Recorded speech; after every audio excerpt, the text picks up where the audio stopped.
Look, look. They want to say hello. Say hello to Egg. Say hello to everybody.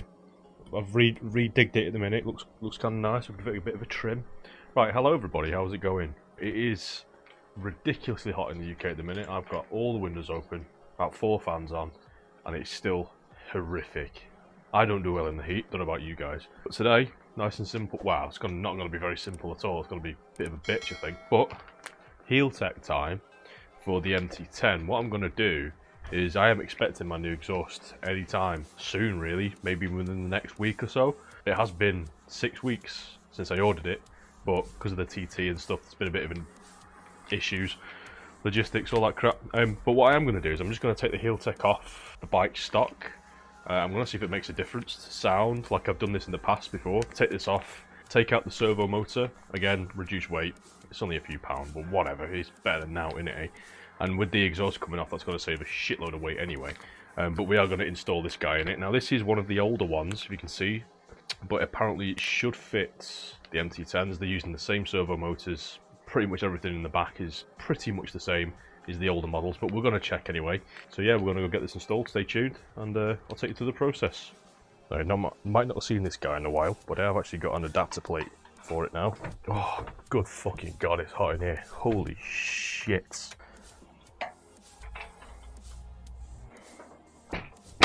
There we go.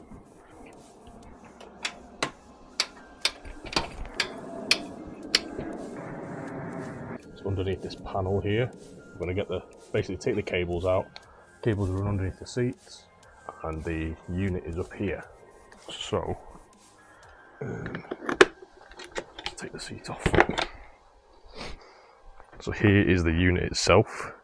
This is what the Healtech we're plugging into.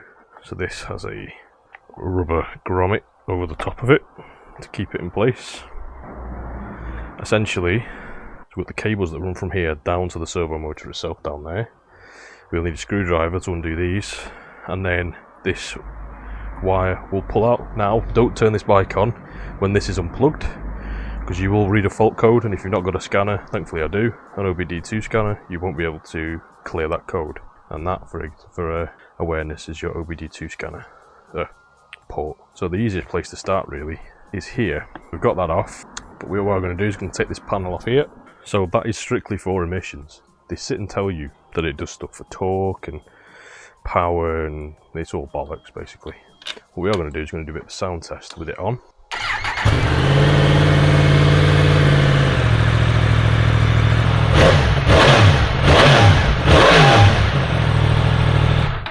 We'll come back and test it in a minute. Whack this up to the full. Gives me a little bit more room. Right, and then there's a 4mm. We'll pop these off.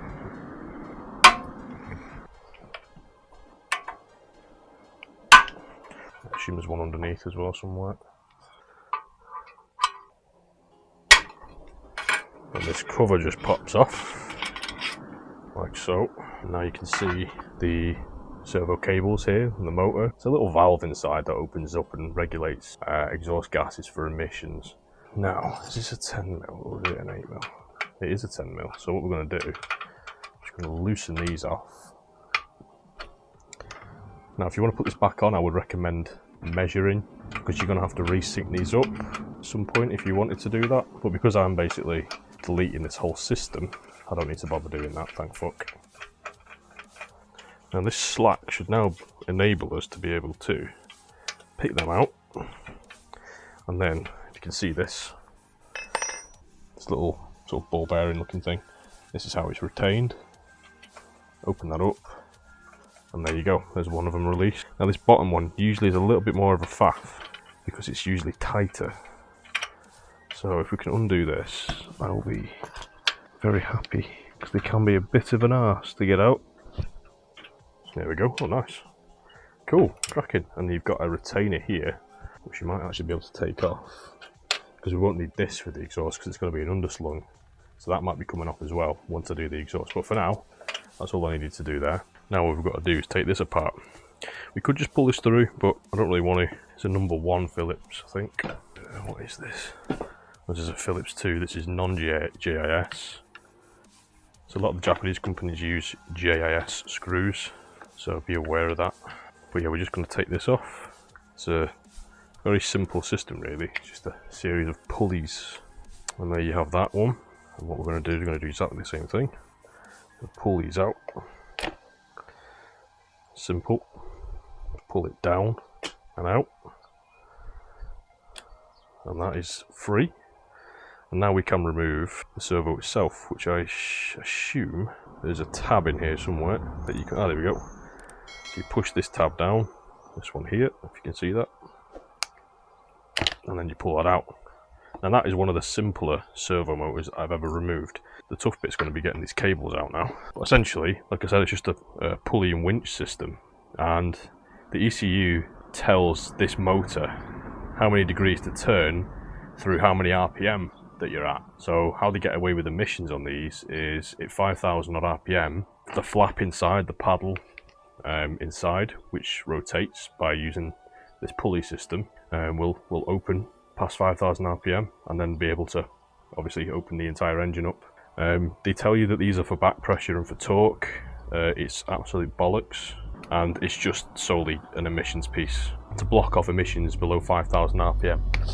It's an aeroplane. Cool. Now I'm just going to have to figure out how the hell I'm meant to get these out. I'm going to try and push these down, see if I can, because I don't want to pull them through because they're going to scratch everything up.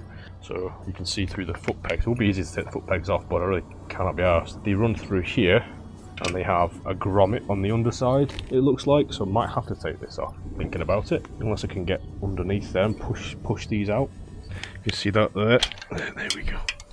I think that's now out of that little retaining clip underneath. I'm not sure if you can see where my thingy is, but there's a little retaining clip under there. That one's out, so that one can now move. I'm going to figure out where these come from. So I can see these two go up in the chassis, and they've got to come out somewhere around here, go underneath.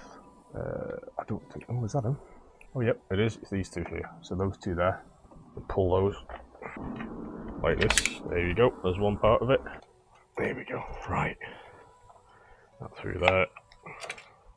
That is basically just a sheath to hold that in place so that this part can move forward. So if I pull that forward, you can see that moving here. It just clips back on there. And now I should be able to pull this through here. Unfurl this, there we go, right, got him. And then we can just pull that straight through, and there you go, there's one of them out. See these little grommets here, they fit into a little clip underneath. So, similar process, just a chunk at a time. Pull that from under there. Just getting this grommet through this little bit here. Pull it through here. Trying to make it scratch anything on its way through. Oh, no. Oh no, might have got it. Oh, there we go, right. Managed to wedge it through a little gap. Oh, there we go, cool. Right, so what it is, I basically looped it through and down. There's like a little tiny little hole up in here. We'll be able to tidy all the little bits of bracketry and stuff up, all the gubbins that are in here once the exhaust is off, because I wanted to take this off anyway. So until then, we're going to whack in the Healtech. Right, moment of truth now. So I do have an OBD2 reader just in case this doesn't work, so I can still start the bike up and forget about the error code. Now, like I said, the other Healtechs that I've owned have been very small. They've just been this bit. It's never really been the entire thingy, so I'm not sure if this is MT specific, but we'll just whack this in. Doesn't click. I think it just pulls in and out. And hopefully now we'll find somewhere for that to live in a bit, but just so we can test it, make sure there's no error codes that come up. No error codes, nope.